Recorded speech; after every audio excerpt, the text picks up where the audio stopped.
Hi, I'm Lars from T-Rex Effects Denmark, and today we are in Q-Land Studio in Aarhus, Denmark, and I'm here together with my good friend Thomas. Hi, Thomas.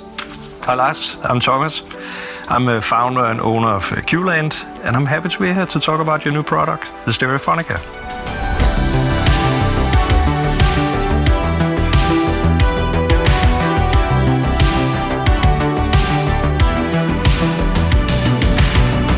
The whole idea about this T-Rex Stereophonica project is that we have experienced during the last 4 years since we made the Echorec that studio guys has been asking, hey, is this a guitar product or is it like a studio product? And then we thought, hey, why not make like a studio product like the Stereophonica? And that's what we did.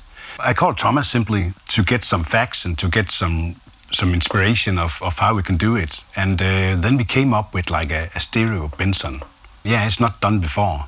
Definitely not with one drum. Thomas, you have been working with the units for some weeks, actually from the entire beginning of the project. What's your experience? My first experience out of the box with the machine was the delay lines themselves sounded really good. Working with delays is a very essential thing in producing and recording. And we used to work with tape machines, tape delays, and which has this unpredictability that we really like in music. Digital delays, plug-in delays can be quite sterile, but here you got a really nice, warm delay sound. So that was my first experience. And then diving into all the features been really an experience. So it's been really inspiring to open this machine and start producing and mixing with it. We have had some people telling us that, hey, this is like more like an instrument than just a delay. Is that your experience as well? It goes both ways, I believe. You can use it as, completely straight delay lines for vocals, for whatever you need to do with delays. But working with, more SFX, sound effects things, it's been quite amazing to work with 4 delay lines in stereo with full pan features. But you've been working with tape delays for many years, right? Tape delays have been, the preferred feature with unpredictability with the delay lines. But all my tape delays, I've ditched them all because they break down, they wear out, and you just reach a point where you don't want to spend more money in maintenance with those machines. And that's like a general problem, right? That's a general problem with tape echoes. They are really difficult to maintain. Yeah. But here you have a complete different story because the drum head is, it doesn't wear down. It needs, of course, to get maintained with the oil and stuff. But it has much more stable output over the years. Yeah. That makes a huge difference for me. It does. Because this is a machine that will work as a desktop model for me, a go-to machine that I reach out for, adjusting stuff, and stability in the long run. Right. It's very important for that kind. When it comes to sound, it's different than like a tape echo, right? And the funny thing is, the behavior is kind of the same with the. It has a little bit of flutter, which we definitely like, but the core of the sound is much warmer. There's more low end. Much more low end to it, and the feedback sounds quite different from tempo. The quality of the feedback is better in the way we like. Right. What about we did some demos on the unit, so you guys you can hear it and see what we are doing, and let's play it. Absolutely. So here's a recent track that I'm working on, and it's an electronic piece of music. And here in my DAW, in my setup, I have a bunch of effects set up as bus sends. And typically I have a couple of reverbs, maybe some phase, or maybe some chorus. But the most essential thing for me is my delay. A delay is a very subtle way to create spaces, to create depth in your tracks. Right. Instead of reverb, which can take up a lot of space and make your mix cluttered and muddy. Yeah. But a short or a long delay can create some really nice depth.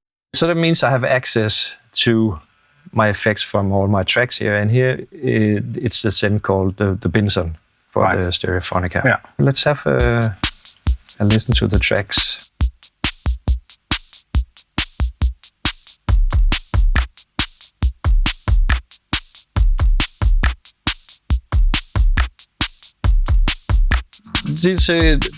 It's pretty unmixed now. That means that everything is kind of, flat. It's very, there's no depth to it. There's really no interest to it. But then I can start working with my delays here. And if I have a listen to, let's see, we have the drum machine here, which is completely dry out of the box. And here it could be nice to add a little bit of depth, a little bit of delay for it. Something like this, which adds kind of a triplet feeling to the groove. And let's hear it in the music.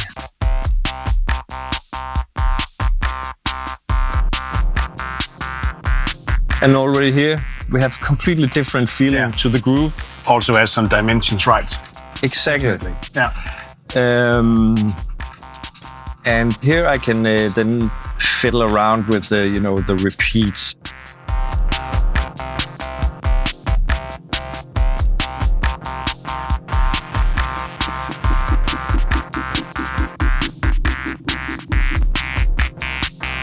Like this. To get that more kind of jammy feeling, right, on the go while you're mixing,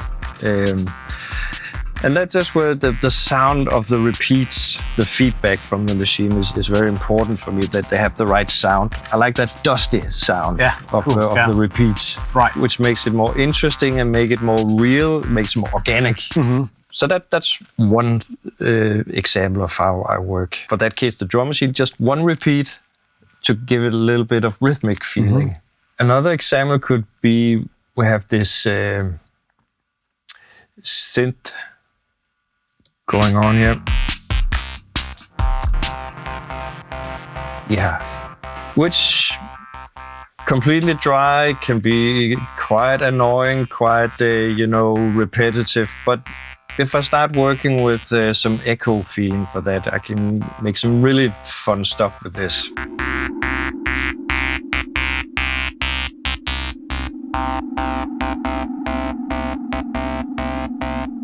Something like this, and let's hear it in the mix.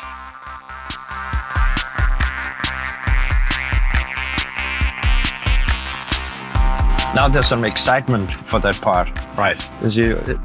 It'll sharpen your attention and say, oh, what's going on here? Mm-hmm. Right. For now, this has just been the mono here, and now it's where things get really exciting when you actually can start working with the stereo, because everything has been in the middle for now. Mm-hmm. And when you start playing with the, add another drum head here. I have 2 echoes. I turn that up, and then I start to pan things out. Now everything opens up. Yeah. Gets really, really wide. Right. And that's a huge thing with the Stereophonica, the stereo thing, that you can actually work with the pan, the balance of the heads. So cool. And then when I start working with the repeats, get really a shimmering effect.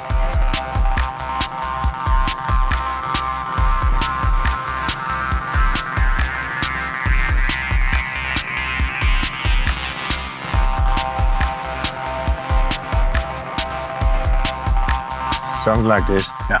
Yeah. That's so cool. And then we can add another head. Maybe put that in the middle.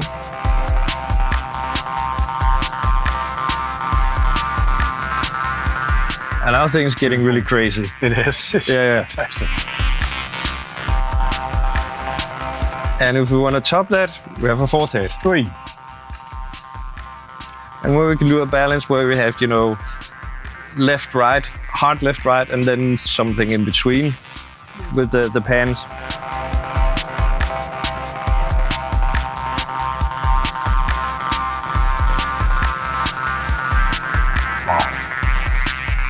And everything is really open into white space. It is, yeah. To taste, of course, but the possibilities are endless, and it's so creative. It's so fun to play with. And the result is just, a sonic landscape that's really, really fun to play with. Yeah. This is a really cool piece to have on your desktop to fiddle around with. Instead of doing all these adjustments with the mouse and with your eyes, it's made such a huge difference that it's tactile, that you can actually put your hand on it. You don't really have to look at it. You can just fiddle around with the knobs while you're mixing on the go, while you're producing, while you do your stuff, and jamming along with the track. And one of the really, really cool parts of this is that you have MIDI. So that means if I'm recording here,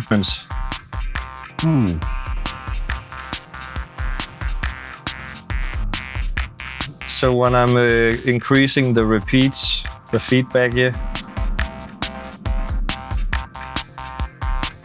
like this, I've recorded the MIDI and I can actually redo this. So I can play it back and redo it, and I can organize my MIDI so I can get complete control of my feedbacks, of the speed and the level of the echo, which is for me completely new. With a delay machine, an echo machine like this. Right. And it's a huge feature. Another thing, Thomas, is that you can also control the hits from MIDI CC, right? So you got like hit number 1, 2, 3, 4. It got like its own control number. Yeah, exactly.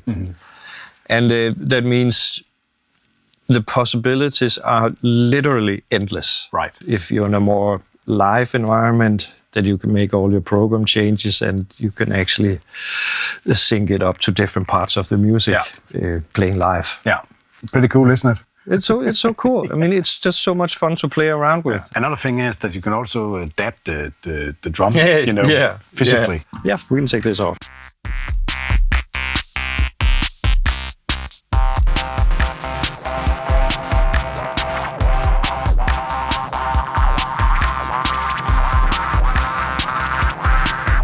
It's so cool.